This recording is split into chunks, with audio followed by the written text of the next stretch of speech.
रात के ठीक 12 बजे थे। आसमान में बादल इतने घने थे कि चांद की रोशनी भी जमीन तक नहीं पहुंच पा रही थी। हवा ठंडी थी, लेकिन उसमें एक अजीब सी बेचैनी घुली हुई थी। ट्रेन अपनी पूरी रफ्तार से अंधेरे को चीरती हुई आगे बढ़ रही थी। उस ट्रेन के एक पुराने, लगभग खाली डिब्बे में सिर्फ एक ही लड़का बैठा था, आरव।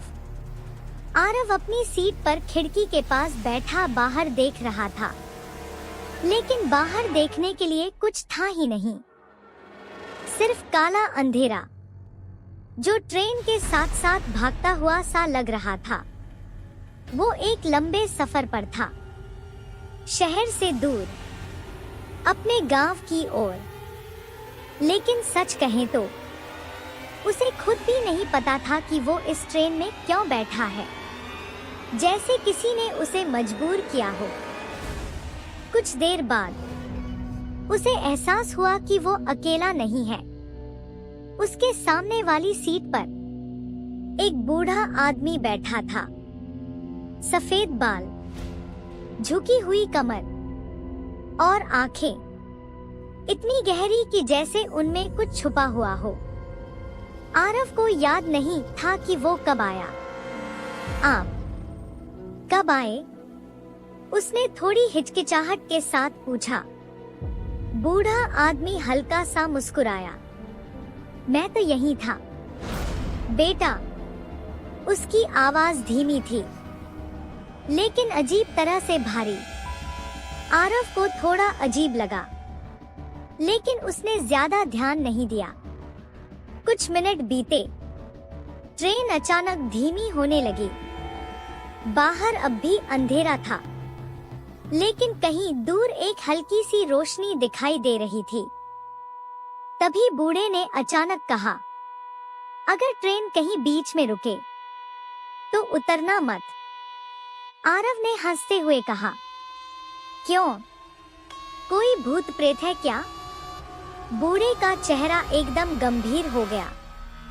जो उतरता है वो वापस नहीं आता।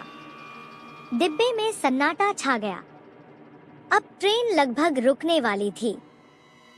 ट्रेन एक जोरदार झटके के साथ रुक गई। आरव ने खिड़की से बाहर देखा। एक छोटा सा स्टेशन, चंदेरी पर नाम का बोर्ड टूटा हुआ था, और जो लिखा था वो पढ़ा नहीं जा सकता था। लाइट्स टिमटिमा रही थी, जैसे कभी भी बुझ जाएंगी। ना कोई इंसान, ना कोई आवाज, सिर्फ हवा और सन्नाटा। आरव ने पीछे मुड़कर बूढ़े को देखना चाहा, लेकिन सीट खाली थी। अरे ये कहाँ गया? उसका दिल तेज धड़कने लगा। वो धीरे धीरे उठकर दरवाजे की ओर बढ़ा। जैसे ही उसने बाहर झांका, उसका खून जम गया। प्लेटफॉर्म पर वही बूढ़ा आदमी खड़ा था। इस बार उसकी आंखें सीधी आरव पर टिकी थी, और उसके चेहरे पर एक अजीब, डरावनी मुस्कान थी। अचानक स्टेशन की सारी लाइट्स एक साथ बुझ गईं। पूरा प्लेटफॉर्म अंधेरे में डूब गया। आरव घबरा गया। उसने तुरंत दरवाजा बंद किया और अपनी सीट पर वापस बैठ गया। ये सब क्या हो रहा है? तभी धीरे धीरे उसे अपने पीछे किसी के खड़े होने का एहसास हुआ। एक ठंडी सांस उसकी गर्दन के पास महसूस हुई, और फिर एक आवाज, मैंने कहा था उतरना मत। आरव का शरीर सुन्न हो गया। उसने धीरे धीरे पीछे देखा।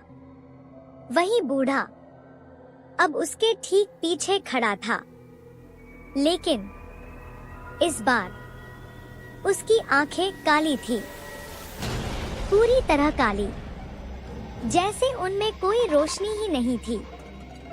तुम कौन हो? आरव ने कांपती आवाज में पूछा। बूढ़ा धीरे धीरे मुस्कुराया। मैं इस स्टेशन का रखवाला हूँ। जो यहाँ आता है वो या तो यहीं रह जाता है या फिर मेरे साथ चला जाता है। आरव पीछे हटने लगा। नहीं, मुझे जाना है। बूढ़ा धीरे धीरे उसकी तरफ बढ़ा और बोला, तुम पहले ही आ चुके हो। अब